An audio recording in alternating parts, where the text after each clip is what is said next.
সপ্তাহের ব্যবধানে জামালপুরে আলু ও পেঁয়াজের দাম কমেছে ৩ থেকে ৫ টাকা পর্যন্ত। প্রতি কেজিতে ৩০ থেকে ৪০ টাকা পর্যন্ত বেড়েছে আদা ও কাঁচামরিচের দাম। বিস্তারিত জানাতে যুক্ত আছেন সহকর্মী জুয়েল রানা। জুয়েল, জানাবেন এক সপ্তাহের ব্যবধানে সবজির দাম বেড়ে যাওয়ার কারণ কি, বিক্রেতারা কি বলছেন?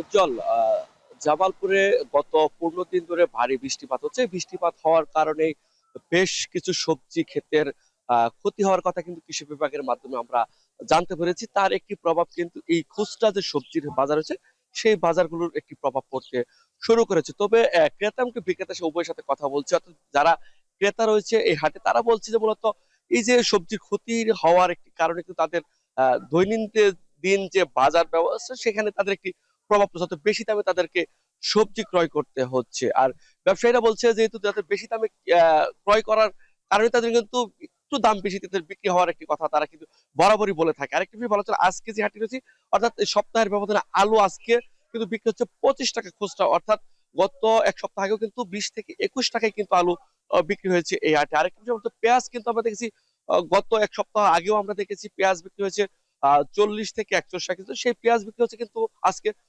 35 থেকে 36 টাকা কেজি ধরে, অর্থাৎ সপ্তাহের ব্যবধানে 4 থেকে 5 টাকার মধ্যে কিন্তু কমার একটি খবর কিন্তু আমরা পাচ্ছি, এটি স্বস্তির খবর। আরেকটি বিষয় বলা চলে যে কাঁচা মরিচের চাহিদা রয়েছে, সেই কাঁচা মরিচ কিন্তু গত এক সপ্তাহ আগেও কাঁচা মরিচ বিক্রি হয়েছে 120 থেকে 130 টাকা, সেই কাঁচা মরিচ বিক্রি হচ্ছে কিন্তু 150 55 থেকে 60 টাকা পর্যন্ত কিন্তু আমরা কাঁচা মরিচ বিক্রি পাচ্ছি। আর পাশাপাশি আদার কথা বলতে মশলা জাতীয় পণ্য, সেই আদাও কিন্তু বিক্রি হচ্ছে 180 থেকে 90 টাকা, অর্থাৎ গত এক সপ্তাহে কিন্তু কাঁচা সেই আদা বিক্রি হচ্ছে 130 থেকে 140 টাকা, অর্থাৎ এই সপ্তাহের ব্যবধানে 40 টাকা মতো কিন্তু বাড়া একটি খবর আমরা পাচ্ছি। পাশাপাশি অন্যান্য যে সবজি রয়েছে বেগুন, করলা, ঢেঁড়স, শসা এগুলোও কিন্তু 50 থেকে 60 টাকার বিক্রি খবর পাচ্ছে, অর্থাৎ সব ধরনের পণ্যই কিন্তু সবজি কিন্তু কাঁচা সবজি যে সেগুলো ঊর্ধ্বমুখী একটি খবর কিন্তু পাচ্ছে। এতে কিন্তু সাধারণ যে মানুষ আছে, নিম্নবিত্ত মানুষ আছে, তাদের কিন্তু ক্রয় ক্ষমতার বাইরে যাচ্ছে। এতে কিন্তু তাদের কিন্তু দৈনন্দিন বাজারে একটি বাজারের তালিকা সেটি কিন্তু লম্বা হচ্ছে, এতে সাধারণ মানুষ একটু কষ্টসাধ্য হচ্ছে। আরেকটি বিষয় বলা চলে, এই যে বাজার যে ঊর্ধ্বমুখী সেদিক থেকেও যদি জেলা প্রশাসনের আমরা বা স্থানীয় প্রশাসনের কোনো মনিটরিং বা তদারকি দেখি না, কারণে কিন্তু বাজার